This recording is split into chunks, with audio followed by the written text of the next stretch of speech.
میرا بس چلے مجھے ایک منٹ کے لیے، اگر ایک دن کے لیے اگر حاکم بنا دیا جائے پوری دنیا کا، میں پوری دنیا میں کہیں مزار نہیں، میں پکی قبر کا تصور ہی نہیں۔ وجہ یہی ہے کہ یہ لوگ اس کو سجدہ گاہ بنا لیتے ہیں، اسی لیے اسلام نے اس بیس کو ہی ختم کیا کہ پکی بناؤ گے تو لوگ اس کی عبادت کریں گے، اور عبادت کر رہے ہیں، پکی جو بنا رہے ہیں وہی، اور جو لوگ پکی نہیں بناتے آپ دیکھیں اہل حدیث کے یہاں کہیں عبادت نہیں۔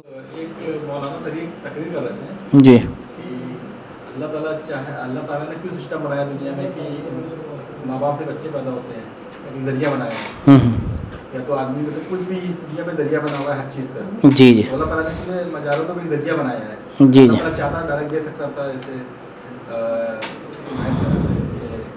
عیسیٰ علیہ السلام کو باپ کے ڈائریکٹ پیدا تو کہنے مطلب کہ ان کا کہ اللہ تعالیٰ خود بھی چاہتا ہے دنیا میں ڈائریکٹ کوئی اللہ سے مانگے۔ وہ گھما پھرا کے یہ ہے کہ وہ وسیلہ کہنا چاہتا ہے، ہمیں وسیلہ چاہیے کسی کام کے لیے۔ بیس کیا ہمارے پاس؟ کتاب اور سنت، قرآن اور حدیث، یہ بیس ہے۔ اس میں جو چیز ہے وہ دین ہے، اس سے باہر جو چیز ہے وہ دین نہیں ہے۔ تو جو اللہ اور اس کے رسول ہمیں حکم دیں وہ دین ہے، اس پر ہمیں چلنا ہے۔ اس اسلام میں مزار تو ہے ہی نہیں، آپ تو جس مزار کی بات کریں مزار تو ہے ہی نہیں، اس کو تو ڈھا دینا ہے۔ میرا بس چلے مجھے ایک منٹ کے لیے اگر ایک دن کے لیے اگر حاکم بنا دیا جائے پوری دنیا کا، میں پوری دنیا میں کہیں مزار نہیں چھوڑوں گا۔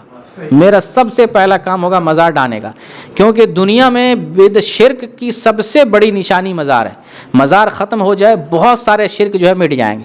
میرا پہلا ہتھوڑا جو ہے مزار پہ چلے گا۔ مزار کا اسلام میں تو تصور ہی نہیں ہے، تو پھر مزار ذریعہ کیسے ہوا؟ نبی صلی اللہ علیہ وسلم نے فرمایا قبر کو پکی کرنے سے، اس پر عمارت تعمیر کرنے سے، اس کے پاس مجاور بیٹھنے سے، وہاں چراغاں کرنے سے، وہاں عید منانے سے، یہ سارے کام سے منع کیا ہے۔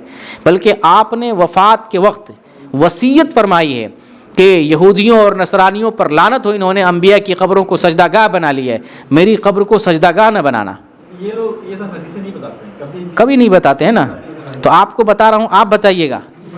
ہاں، جو مزار بتا رہے مزار کا اسلام میں تصور ہی نہیں ہے، تو پھر ذریعہ کہاں سے ہوا؟ اس کا تصور ہی نہیں۔ نبی صلی اللہ علیہ وسلم نے حضرت علی کو تو مزار توڑنے کے لیے بھیجا تھا۔ ایک سوال شیخ صاحب، جو اپنے یہاں اکثر دیکھا جاتا ہے کئی جگہ مسجدوں میں قبریں پکی ملتی ہے، 1 2 3، جی تو اب جو بن گئے ہیں جی، تو اس کے لیے کیا حکم ہے؟ اس کے لیے بھی وہی حکم ہے جو حضرت علی کو نبی صلی اللہ علیہ وسلم نے حکم دیا تھا، جاؤ توڑ دو، توڑنا ہے اس کو۔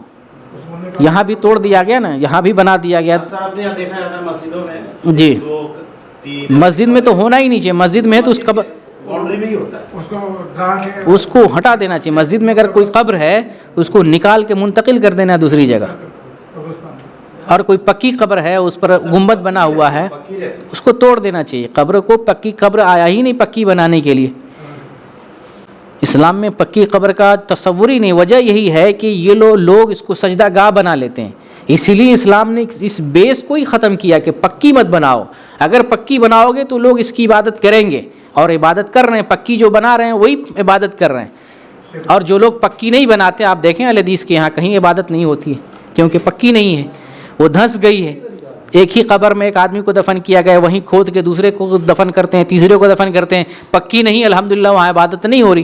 جہاں جہاں پکی ہے وہاں شرک ہو رہا ہے۔ اسی لیے میں نے کہا نا، جو اگر میں بنوں گا حاکم تو سب سے پہلا ہتھوڑا یہی چلے گا میرا۔ ترکی لوگ جب پہ اس ٹائم بہت زیادہ جی جی جی، تو توڑ کے برابر کر دیا نا، لے آیا اس حقیقت پہ جو سچائی تھی اس پر لے کے آ گئے، حدیث پر عمل کیا انہوں نے الحمدللہ۔